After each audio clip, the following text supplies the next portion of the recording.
Ladies and gentlemen, welcome back to the channel.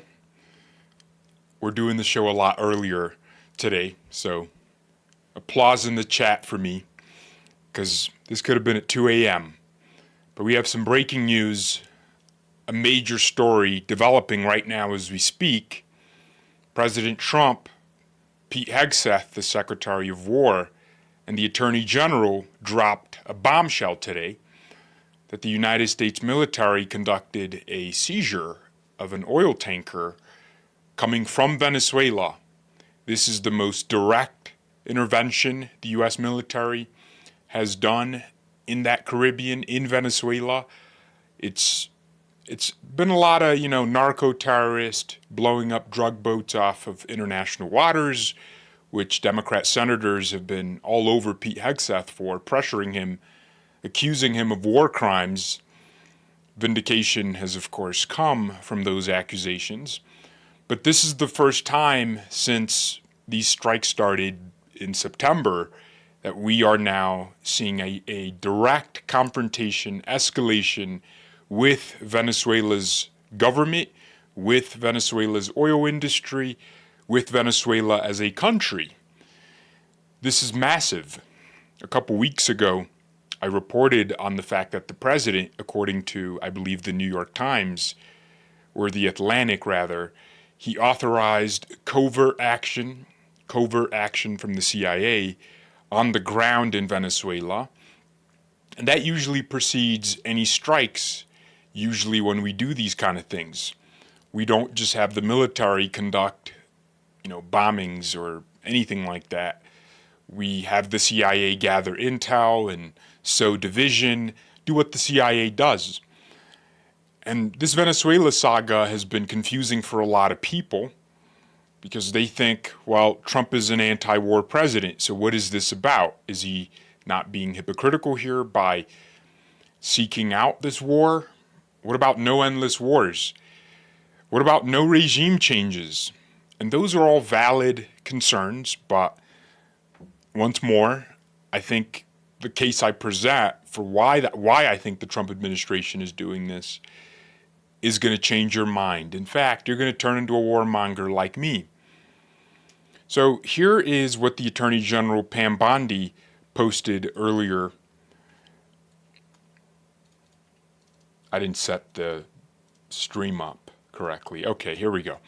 This is what the Attorney General Pam Bondi posted. Today, the Federal Bureau of Investigation, the FBI, Homeland Security Investigations, and the United States Coast Guard, with support from the Department of War, executed a seizure warrant for a crude oil tanker used to transport sanctioned oil from Venezuela and Iran. For multiple years, the oil tanker has been sanctioned by the United States due to its involvement in illicit oil shipping network supporting foreign terrorist organizations. This seizure, completed off the coast of Venezuela, was conducted safely and securely, and our investigation alongside the Department of Homeland Security to prevent the transport of sanctioned oil continues. This is that footage. I'm going to make myself a lot smaller here, but you can see Coast Guard, Department of War helicopters descending on this giant oil tanker, and they seized it. So, off the coast of Venezuela. So this is a huge escalation. That's a pretty big ship. That's a big tanker. And yeah, it's an interesting operation. I'll tell you that much, but it's pretty easy to seize ships, isn't it? Unless it's like a United States military ship. You don't want to be doing that. That's a stupid mistake. But that's a pretty big vessel. Now, heading back to the United States, the president gave reporters an idea of where it's going and how it's going to be used. But here he is at the some sort of meeting today at the round table announcing this. As you probably know, we've just seized a tanker on the coast of Venezuela, a large tanker, very large. Largest one ever seized, actually. And other things are happening. This guy, man. We've just seized a tanker, the largest one actually ever. No one has ever seized a tanker like this one. So, So that's the president, and this was an interaction that I thought was hilarious. Reporters were asking, what's going to happen to this oil? What happens to the oil on that ship? well, we keep it, I guess. Where does it go? What port does it go to? But you have to follow the tanker. You're a good businessman, just follow the tanker. Do you know where it was going? Was it going to China? Get a helicopter and follow the tanker. Is it true it's going to But Cuba? I assume we're gonna keep the, Yeah, if we're seizing an oil tanker, we're going to use the oil, okay? We are stealing, yes, but, it's a different version of theft.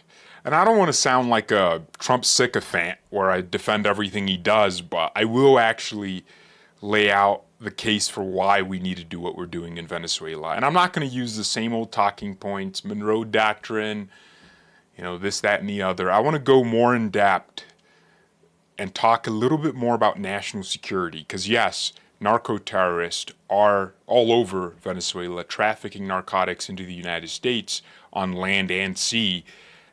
That's bad enough, but there are serious national security reasons why we need to be doing what we're doing, why we need the Maduro regime gone. Mr. President, on Fed Chair, Kevin Hassett said you were going to announce. Oh, never mind, that's it. So we are taking the oil. Okay, so I thought this story was interesting. So this is Maria Corina Machado. She is the opposition leader in Venezuela who in last year's election won. Her party won, but Maduro unilaterally declared himself winner. Maduro is the dictator now. He followed Hugo Chavez's lead to destroy the country. He was, I think, vice president under Hugo Chavez, and Chavez handpicked Maduro as his successor. So the socialists in Venezuela have completely destroyed the country. But what's interesting is Machado won the Nobel Peace Prize, and in order to go to Oslo, Norway, she had to flee Venezuela in secret. So she's been in hiding for months, and I guess Maduro is just too incompetent to find her. There's arrest warrants out for her, and Edmundo Gonzalez, who was technically the candidate on the ballot, but everyone knows it was actually Maria Corina Machado. So she wore a wig, she did her own Jasmine Crockett impression, wore a wig, and made it past 10 military checkpoints on the way to the coast, and rode a wooden boat through strong winds and choppy seas to Curacao, then boarded a plane for Oslo to receive her Nobel Peace Prize. I just thought that was interesting. Of course, the story is a little bit, propagandist. It's like, they're trying to make her out like she is a hero. And, to many Venezuelans, she is. But, I'm not blind to the fact that that's, that's some pretty cool propaganda. Now, why is the United States in the Caribbean seizing Venezuelan oil tankers heading for Cuba used by Iran for another country sanctioned by the United States? Well, it's very simple. The U.S. is in a vulnerable position on the Western Hemisphere. About 10 years ago or so, China initiated a project called the Belt and Road Initiative, where they would spend $1 trillion across all the continents of the world, deepening their economic ties and military ties, but more so economic ties to third countries. When I say third countries, I mean countries that are not the United States. That's really what I mean when I refer to third countries. So they went into Panama. And as you guys know, the United States helped Panama gain its independence from Colombia. And we built the Panama Canal to streamline trade in Latin America. And that was a big deal. Cost a lot of American lives and money, billions of dollars. And then Jimmy Carter in the 90s gave it over to the Panamanians, with an agreement that, no other country would run the Panama Canal except for except for Panama's government, the Panama Canal Authority. But in the last, 10 years, with China increasing its influence in Latin America and in Central America, in Africa as well, in Asia, everywhere, Europe, in the United States, buying our farmland, buying all these things, China started gaining unprecedented influence in the Panama Canal. They started building ports, and they started running the canal, literally. Beijing controlled so much of the operations of the canal. And so when Trump came in, he said, this is bad for us, because they started increasing surcharges, taxes, tariffs, duties, whatever you want to call them, for American vessels. And the United States built the canal. So Trump said, we're going to reclaim the canal. I think part of it was serious, but the other part was a maximum pressure campaign on the Panamanian government to cut ties with China, and that's exactly what happened. They cut ties with China, and then an American consortium of companies wanted to buy the canals, or buy the ports that China previously owned and was running. So that happened. But in Venezuela, something similar has been happening. Venezuela is a lot easier for China to work with, because unlike Panama, Venezuela is already a socialist hellhole, destroyed by all the Marxists of old and the revolutionaries, the Che Guevaras, and these guys who promoted socialism in Latin America, the Hugo Chavez's, the Nicolas Maduro's. China had a very easy time, convincing Venezuela to start to open their economy to Chinese companies, to Chinese influence. Russia started collaborating with Venezuela militarily. And the problem for the United States is that's our biggest economic rival, and that's our biggest military rival, China and Russia, respectively. And they're collaborating with a country on our hemisphere, very close to us. There's an illusion that Venezuela is like really far because it's on a different continent. But it's like the difference between the United Kingdom or France and Morocco. They're in different continents, but a lot closer than people think. Of course, we have a little bit of insulation with the Caribbean islands, but we're in a tight spot where our greatest economic rivals, I'm not going to call them enemies, because only Lucifer is our enemy, but our greatest adversaries, rivals, are collaborating with the richest oil country in the world. Venezuela has $300 billion barrels of proven oil reserves, and that number could be higher because they keep discovering more deposits. And they have a lot of oil. And U.S. companies for decades were involved in Venezuela. There's this idea that, the United States wants to go in and take Venezuela's oil, but, that wasn't the case before when we had American companies out there drilling oil and giving tax revenues and vast amounts of money to the Venezuelan officials. So why would it be the case now that we're going to come in and actually steal the oil? Now, with this tanker, we are literally stealing the oil. We're seizing it and taking it for ourselves. That's different. But we've always been involved in Venezuela's oil industry. The sanctions we placed on them were solely because of the antagonism the regime had towards the United States. Nothing else. It wasn't some deep reason or deep strategy to bankrupt Venezuela and then take their oil when they were down. That's not what happened. The United States would prefer Venezuela was rich. The thing with Venezuela's oil is it takes a lot of money to realize commercially, right? You might have huge oil deposits, but they might not be commercially viable. because the startup cost to get a well going, whether it's offshore or onshore, might be too much, right? You might need too much money up front to get it. And just because you have huge reserves doesn't mean that oil is preferable. The United States has light and easy to refine oil. Venezuela's oil is thick, so it's harder to refine. And you're going to end up with more asphalt than gasoline when you refine it.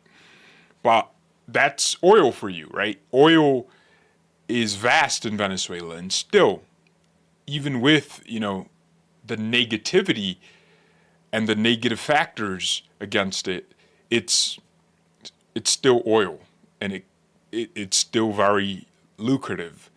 And American companies would surely love to participate in Venezuela's economy, but they can't when China and Russia run the country.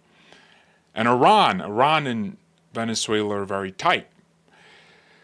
So that's one angle. Economically and militarily, we can't have Russia and China entangled with the richest oil country in the world that happens to be in the Western Hemisphere.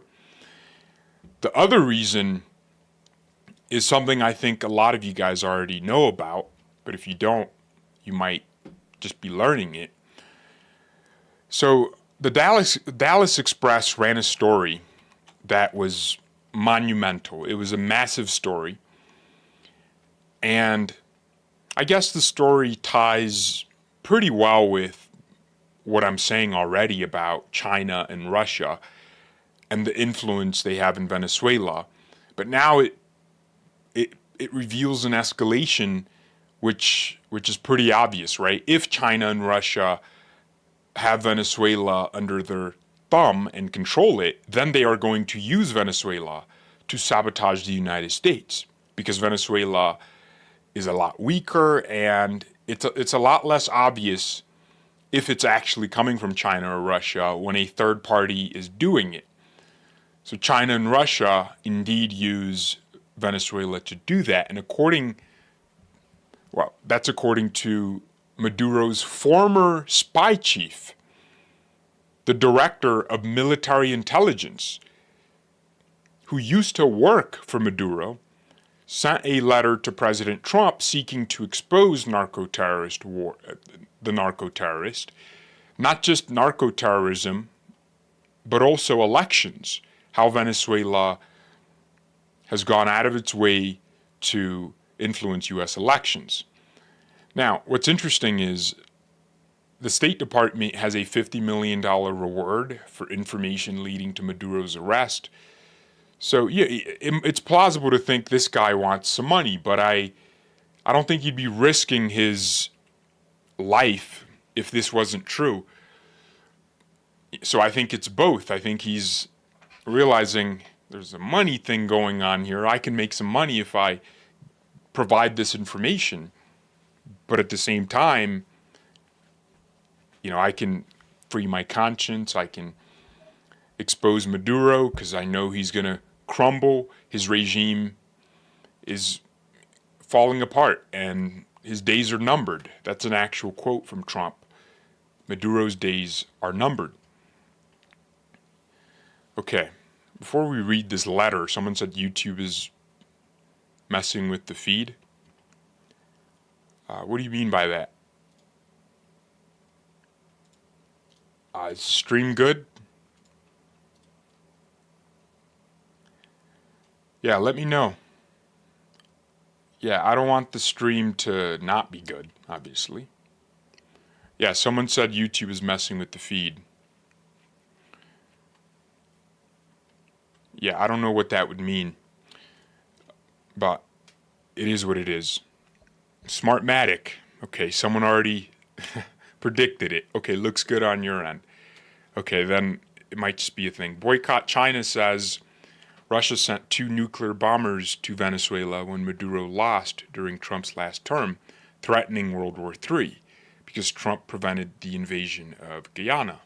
Although it's funny, yeah, Maduro wants to invade Guyana, so it's ironic that he's crying when Trump wants to, well, not invade Venezuela, but, just peacefully and patriotically take his regime out and into exile. But here is what that former spy chief, the director of intelligence for Maduro, wrote to President Trump. My name is Hugo Carvajal Barrios. For many years, I was a high-ranking member of the Venezuelan regime. I was a 3-star general trusted by both Maduro and Hugo Chavez, and served as director of military intelligence and a deputy in the National Assembly. Today I sit in an American prison because I voluntarily pled guilty to the crimes charged against me, a narco-terrorism conspiracy. So this guy's in jail.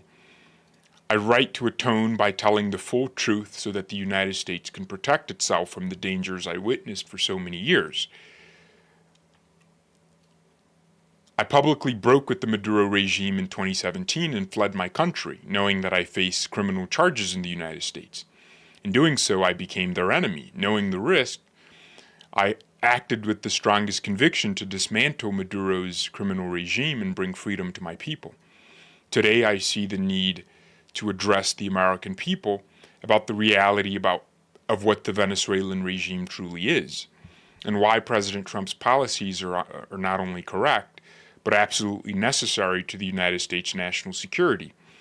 I personally witnessed how Hugo Chavez's government became a criminal organization that is now run by Nicolas Maduro, Diosdado Caballo, and other senior regime officials.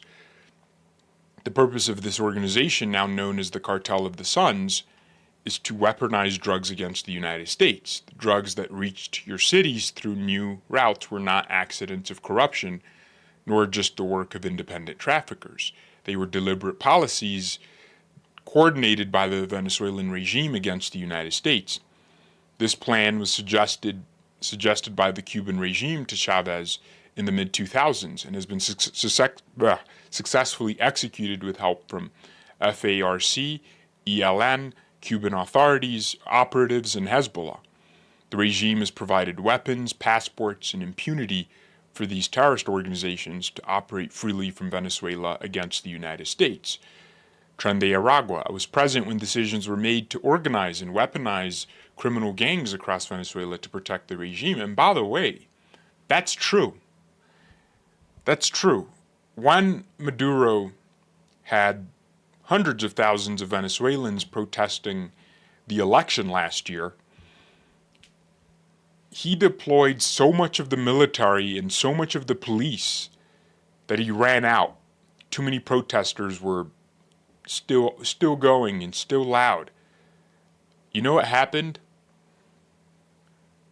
He had to rely on gangs. Gang members became cops. It's like deputizing, a random private citizen, or in that case, a gang member, to perform law enforcement duties. How bizarre is that? So I guess the gangs are like his National Guard. When all else fails, he calls on Tren de Aragua, he calls on the Cartel of the Suns. He actually does work with these cartels. And it's very known in Venezuela that the cartels work with Maduro, that they protect his regime and he protects their territory. And that's the agreement. He doesn't go after them, and they protect his regime when he asked. Among them, the group known as Tren de Aragua. Chavez ordered the recruitment of criminal leaders inside and outside prisons to defend the revolution in exchange for impunity. After Chavez died, Maduro expanded this strategy by exporting criminality and chaos abroad to target Venezuelan political exiles and artificially reduce crime statistics within Venezuela. So when Trump says they're emptying their prisons, what do you think that means? A lot of these gang members, Tren de Aragua is a prison gang, as in most of their members were in prison, and then a lot of them were sent to the United States. And when those Aurora apartments were taken by Tren de Aragua members, people were confused because they were intimidating other Venezuelans. And so if they're doing that in a small community like Aurora, Colorado, do you not think they they have teams that go out to intimidate political exiles living in the United States from Venezuela? Of course. They go and try and silence people. We just see it as someone's home got broken into. That person could have been a former Venezuelan politician against the regime, and they're getting mugged in the United States or pressured, threatened by Tren de Aragua. Gang leaders were instructed to send thousands of members out of the country. This was coordinated through the Ministry of Interior, the Ministry of Prisons, the National Guard, and National Police Forces. Tren de Aragua became the most effective and fastest growing.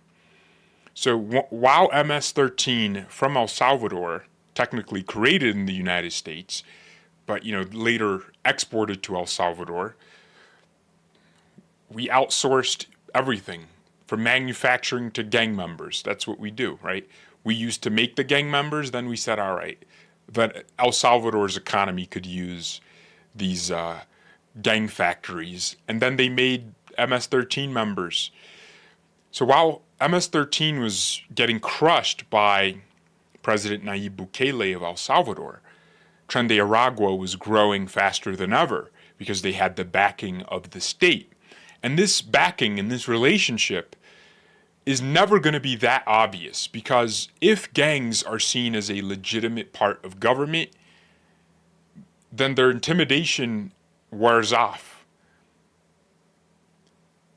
It wears off completely, and the accountability starts to change.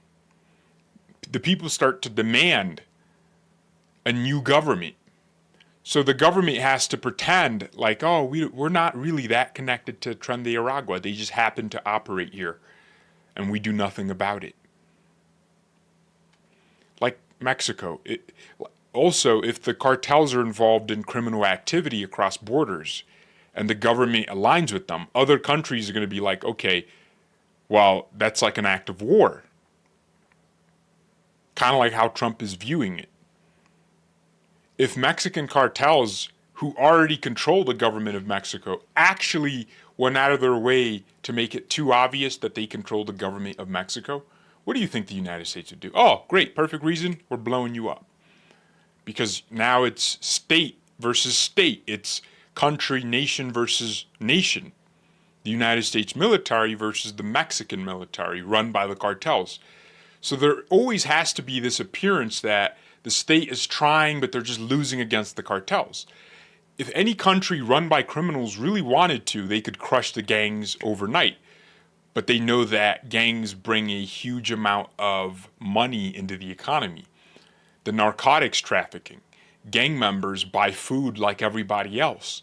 They spend money and they stimulate the local economies. That's what goes on. But anyways, so when the Biden-Harris open border policy became widely known, they seized the opportunity to send these operatives into the United States. They now have obedient armed personnel on American soil to finance their operations.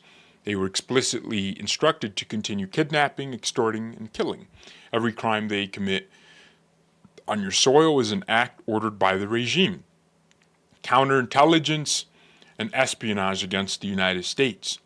I was present when Russian intelligence came to Caracas to propose to Hugo Chavez the tapping of submarine internet cables that connect most of South America and the Caribbean islands with the United States for the purpose of penetrating United States government communications. The reason Russia and China and whoever else are willing to do that, go behind and, hey, Venezuela, why don't you do it? Is because if Russia did that, we would be fighting them. So they use vassal states, just like how we use vassal states. We don't fight Russia directly because we're both nuclear powers, so we have a proxy war with them through Ukraine. We fund Ukraine as though it were the United States military. We've given Ukraine so much money, they might as well be like our very own military. We've given them so many weapons. We're funding their entire national defense to fight Russia. So that's what Russia does with Venezuela. Except that one's a lot more sinister. With Ukraine, we're pretty open about it. When Russia does the thing they do with Venezuela, they're secretive because they know we find out, we sanction Russia even more than we already do. We will blockade them. We surround Russia. That's why Russia went into Ukraine in the first place. We tried to get Ukraine into NATO by committing a coup there in 2014. So Russia's like, we're surrounded. The United States has bases around them. Like, they don't like that, of course. So that's why they did what they did. So Russia just has a more sinister way. We have a more open way. And perhaps it can be argued that none of it should be happening. We should focus on the Western Hemisphere and let China and Europe do what they want to do. China in Asia and Russia in Europe. Let them just, do what they want to do in their regions. But the United States should control the Western Hemisphere. In 2015, I warned Maduro that allowing Russian intelligence to build and run a secret listening post on La Orchila Island would one day invite American bombs. He ignored me. For 20 years, the Venezuelan regime sent spies into your country. Many are still there, some disguised as members of the Venezuelan opposition. Oh gosh. Oh, we're going full circle. They have Venezuelan opposition in the United States spying. People have a weird idea about what espionage looks like. Espionage, like spying. They think it's like the movies where, James Bond with the gadgets. No. An opposition member can use influence to get into a position of power, start working inside the U.S. government or providing intel to the U.S. government, working with the CIA, because of course the CIA is always looking for defectors. And then they can just start feeding the CIA all the wrong information and gathering back. They can tell the Venezuelan regime, hey, they're planning this. And that would tip off the regime, and the regime would readjust their strategy. That's exactly what espionage looks like on a real level. Of course, you have more obvious like spying, but sometimes spies don't even look like spies.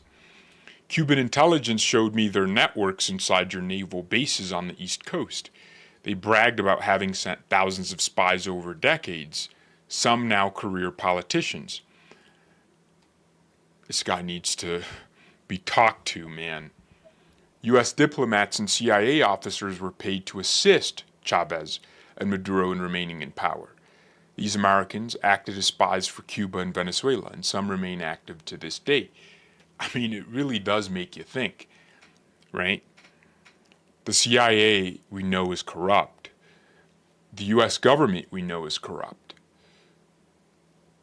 Isn't it plausible that some of them just, instead of doing what they were supposed to do, commit a regime change in Venezuela or Cuba decades ago, they just decided to do the opposite and sabotage us instead?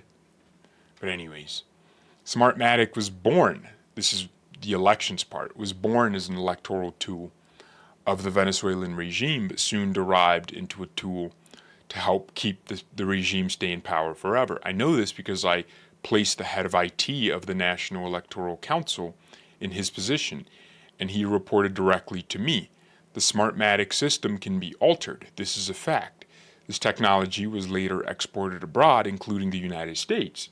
Regime operatives maintain relationships with election officials and voting machine companies inside your country.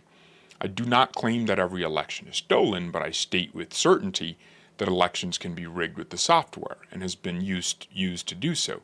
People of the United States make no mistake about the threat posed by allowing a narco-terrorist organization to roam freely in the Caribbean and throughout Latin America, doing everything possible to harm the American people, to finance anti-Americanism across the continent, and to facilitate the operations of other terrorist organizations and enemies of the United States within Venezuela and now within your borders. The regime I served is not merely hostile, It is at war with you, using drugs, gangs, espionage, and even your own democratic processes as weapons. President Trump's policies against the Maduro criminal regime are not just justified but necessary and proportionate to the threat. He may even be underestimating what the regime is prepared to do to hold on to power. They have contingency plans for every extreme scenario to ensure they never relinquish control. I absolutely support President Trump's policy towards Venezuela because it's in self-defense and he is acting based on the truth. I remain ready to provide additional details about these matters to the United States government. Hugo Carvajal Barrios, the former head of military intelligence for Maduro's regime. I think it's pretty clear, right? Did I convince you guys to be warmongers like myself? Are you warmongers now? Are you Lindsey Graham like me? You want a regime change? That's why Trump is doing what he's doing.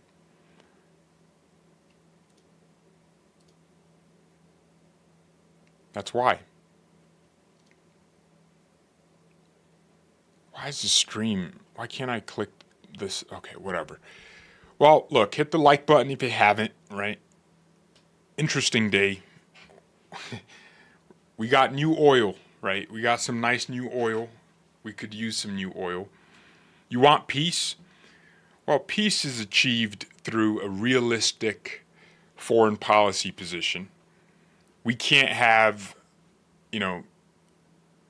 a party to the peace consistently obstructing us and preventing actual peace.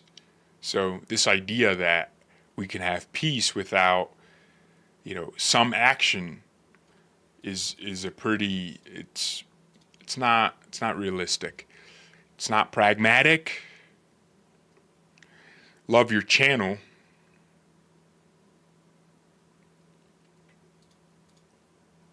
Thank you.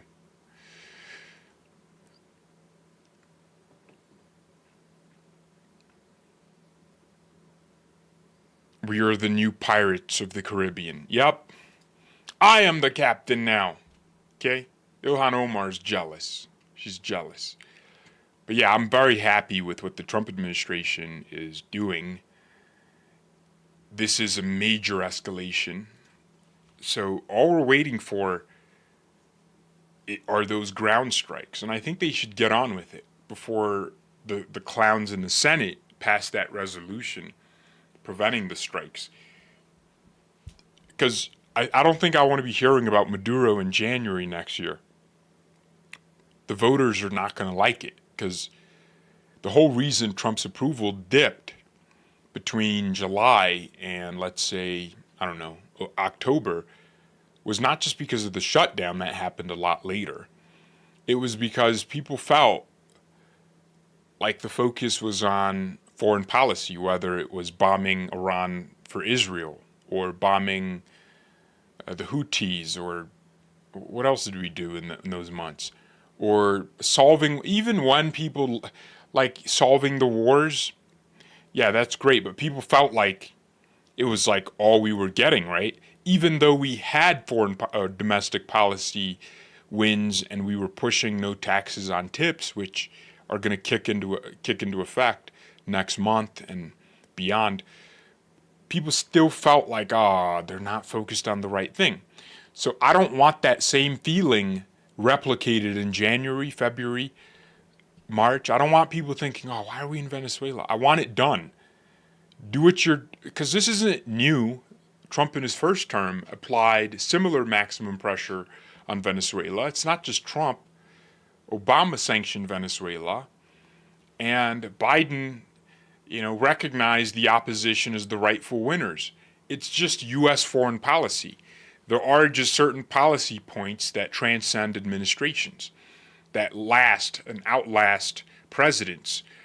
So, it should just be a matter of political convenience to do it faster. So it's kind of good to see this escalation, but I wonder what comes next. Trump keeps touting these land strikes. Is he waiting for Maduro to fold and say, all right, I give up? But Maduro has already done that, but he just didn't agree to the time he would come out of office. Because Maduro said, give me like a year and then I'll set up elections, then I'll go to Turkey or something and go live in exile. Because the moment he steps down from power, the opposition will absolutely throw him in jail. Just look at the letter we just read. That's a confirmation that he used his country as a criminal cartel. Like Venezuela got turned into a human rights abuser, into a criminal organization, an enterprise, using gangs to do his bidding and to suppress the people and to intimidate his opponents. His opposition leader has to put on a wig and run out of the country in a disguise because otherwise she would get arrested at a military checkpoint. So, whenever they get that power, they are going to throw him in jail. Don't get it twisted. But ladies and gentlemen, I can't wait to see what happens. It's just going to be a really interesting next couple days, weeks. But please, we have 20 days left this month. Trump, people at the White House, people at the DOD, just get this thing over with. Next year should just be about domestic policies, focusing on America, signing more trade deals, like less, we have military personnel off the coast of Venezuela, less of that. Okay, next year should be focused here.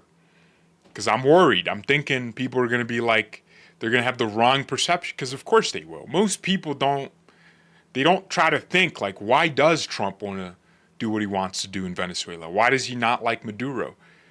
They think, another endless war. And that's all they think about. So let's not give them that. Let's not give them that. Free Tina Peters, of course. You think he's bluffing? I don't think seizing an oil tanker is a move that indicates bluffing. That's a pretty major escalation. Off of their coast as well. Not like they were near the United States. It's like you went there and you took their oil tanker and you said, that's mine now. You snatched their chain. And that's the only money source left for the Maduro regime, because they are a socialist regime, so all the wealth has been plundered. But oil is an industry that does pretty well in general.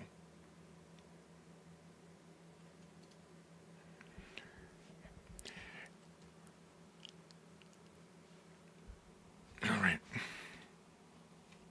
I think Trump has someone in his ear constantly taking his focus off the ball. The baddest flag on the planet is Panama. Panama. Look, I happen to think it's the flag of the United States, but I guess you're Panamanian, so you probably say that. I think there's more to this than we'd even know. Yeah, of course, there's always going to be more. War doesn't pay in the long run, except for the war industrialist. I don't think we're going to be fighting an actual war. I think it's going to be I think people have the wrong perception of what an endless war is. The war becomes endless when insurgency happens, right? We should have never gone into Afghanistan or Iraq, and many other wars for that matter. We should have never done it.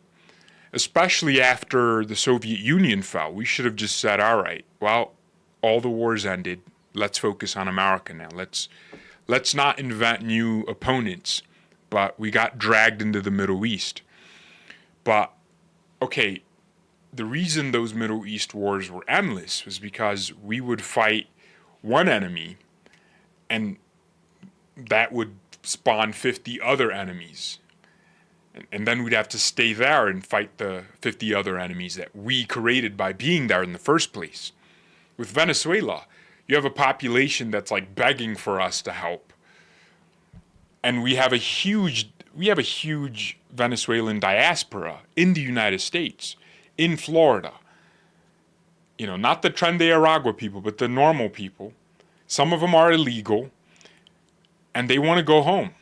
They prefer to be in Venezuela. when their country is run by the politicians that they actually elected. So it's not an exercise in nation building because the people want to go back and build their nation. It's an exercise in foreign policy. That's how I view this. I view this as a strategic move that happens. Strategic strikes. There's strategy to it. It's not going to be, just strikes and no thought process behind it. If I thought it was going to be that, I wouldn't support it. I would be here criticizing Trump like I did when we bombed Iran, or when we went to war with the Houthis and then we just eventually stopped because it was like we're protecting trade routes that only Europe benefits from. Like, why are we doing that? Who cares if the Red Sea is blockaded? Like 2% of our shipping goes through there. We can live, But it's like we're always doing stuff for Europe. And I love what Marco Rubio said, which is Europe wants us to have nuclear-armed submarines around their waters to protect them. But the moment the United States uses our military to protect our interest, then Europe has a problem. Because Europe is saying the United States should back off. Oh my gosh, there's no way this guy just typed this. Hold on, let me show you guys this. These are the Democrats we're dealing with. Mark Warner, the senator from Virginia, says, so they can seize an oil tanker, but not a drug boat. Yeah, you want him to blow up an oil tanker? Nah, I'd like him to blow up the drug boats and seize the oil tankers, because one of those things is valuable. We can do something with that oil, man. We could, send it to them refineries in Texas. Those 50 billion refineries we have in Louisiana, Texas, Oklahoma. We could just send it over there, and no problem. California has historic high gas prices right now because they won't liberalize their oil industry. So we could, and they don't have enough supply coming into those refineries, so it's become like bad business because they keep taxing gas. Hey, we could just send that oil over to Newsom. Is he going to say no? Of course not.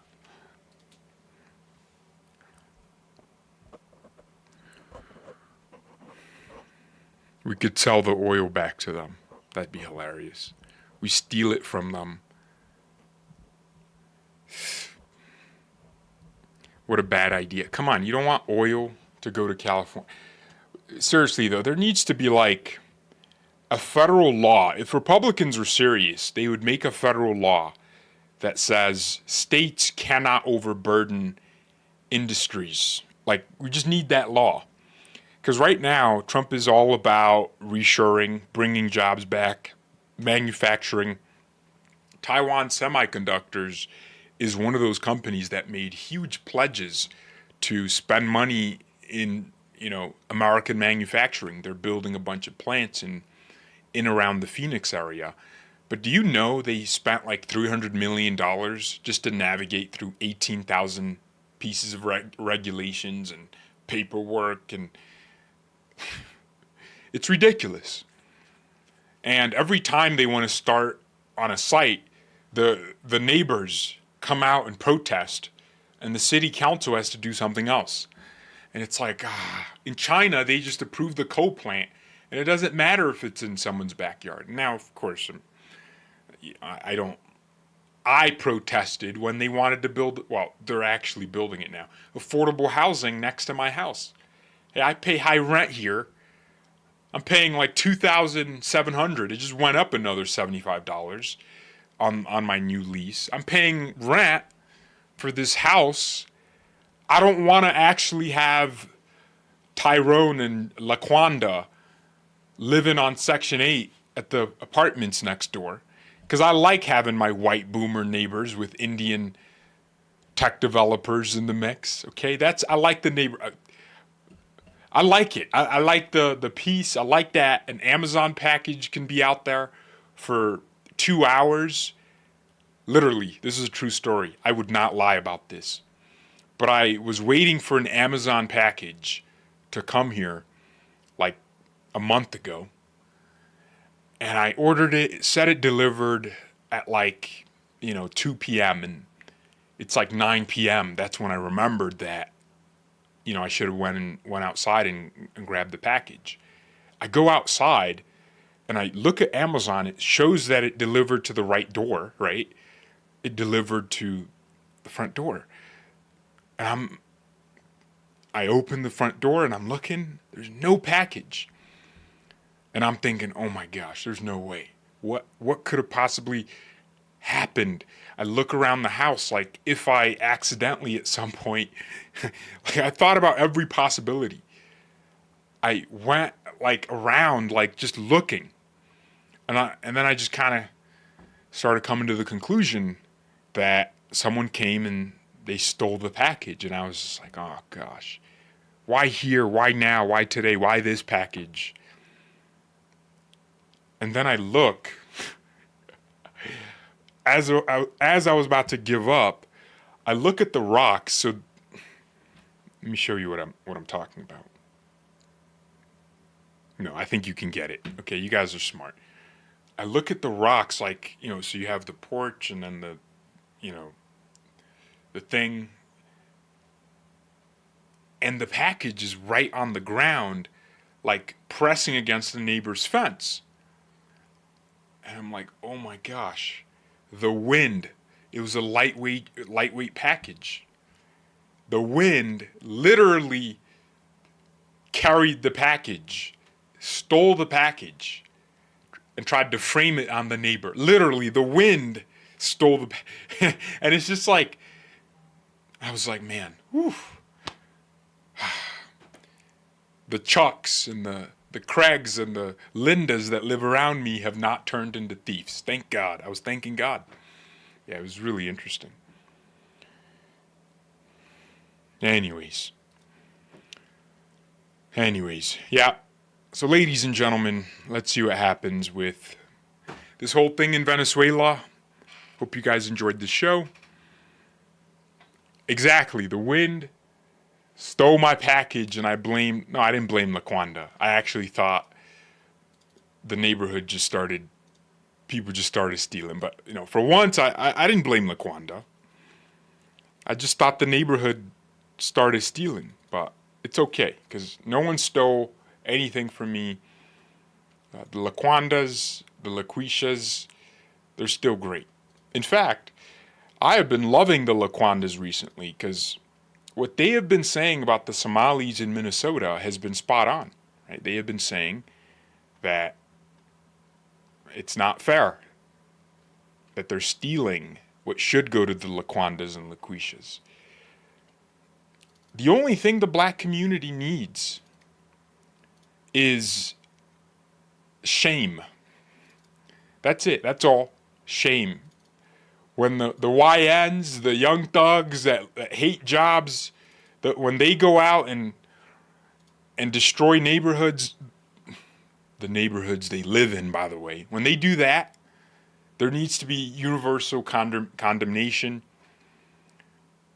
But black people go, oh, it's because they're poor. It's like, it's because their schools are underfunded. Okay, well, how about the fact that I don't know where the accountability starts with this, because it's a cycle, right? It's a circular thing. Do I blame the single mother? I don't really want to do that, because I think men have responsibilities.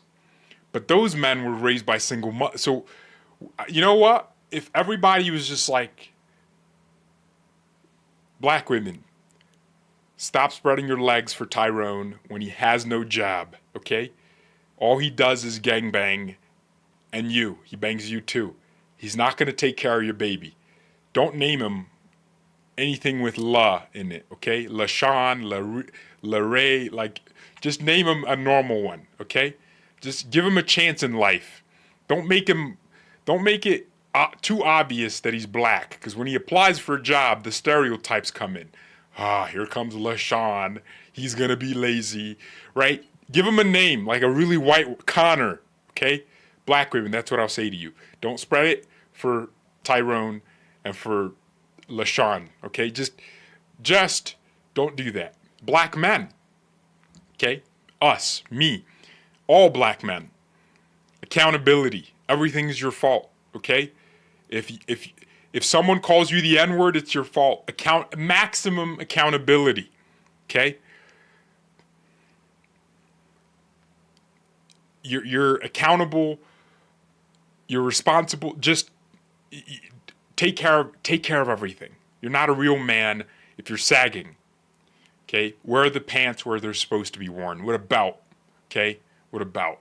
And don't do ripped jeans. No one wants to see your knees. Okay? We have ashy knees anyways in the summer. No one wants to see that. They made it how they made it for a reason. No need to rip it up. It's quarter zips, and it's matchas, and it's, I don't know. It's khaki pants now, okay? We're stealing the white people's drip because it's just cleaner, more elegant. We're wearing sweaters. No graphic t-shirts, no Jordans, okay? No flip-flops in public, no sweatpants in public, okay? These are the rules. And the black community would skyrocket. Would skyrocket. Success would be seen everywhere. Winning like never before. But anyways, I digress. But yes, I didn't blame LaQuisha, man. I just merely said there was a possibility.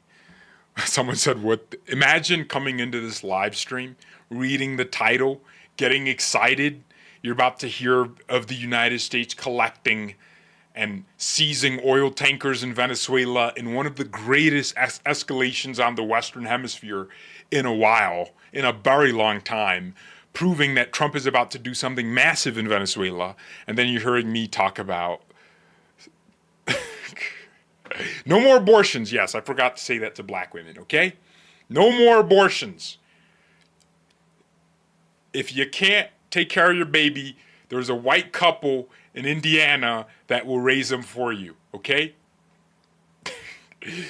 But please take care. But you wouldn't need an abortion, if you married me instead of Tyrone, okay? But I know none of you like me, okay? None of the black women don't like me, man. The ones my age, they say, even though I'm chocolate Superman, they say I'm corny. They say, "Oh, you're not black because you don't dress, because I wear ties and suits and I support Trump. I don't like Kamala." They don't like that, you know? I guess I'm not cute enough.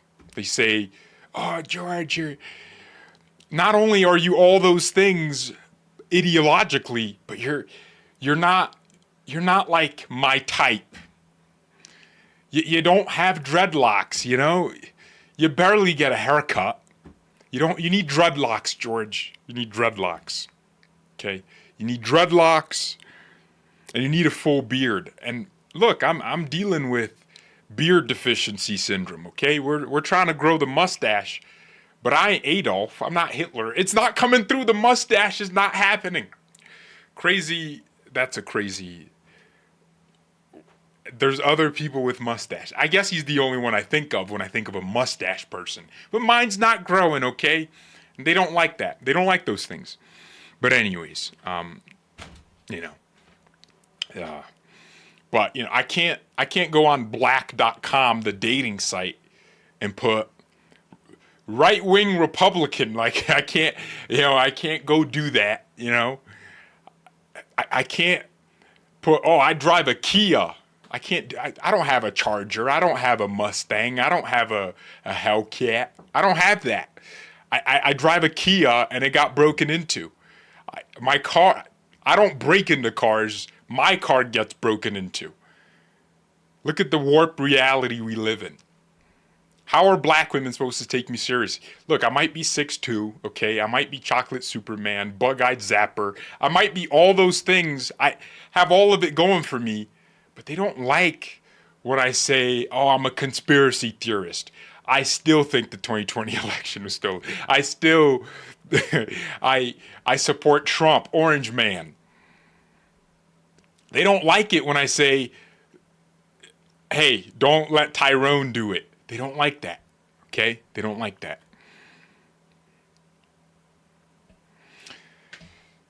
It is what it is. I'm cooked. Okay? All I'm gonna be doing is politics. That's my realm. It's my realm. Anyways, thank you all very much for watching. God bless. Lord, I pray for everybody in Jesus' name. Amen. Good night. I don't want an hour here. I want to get off before. Oh, please. Oh, end the stream.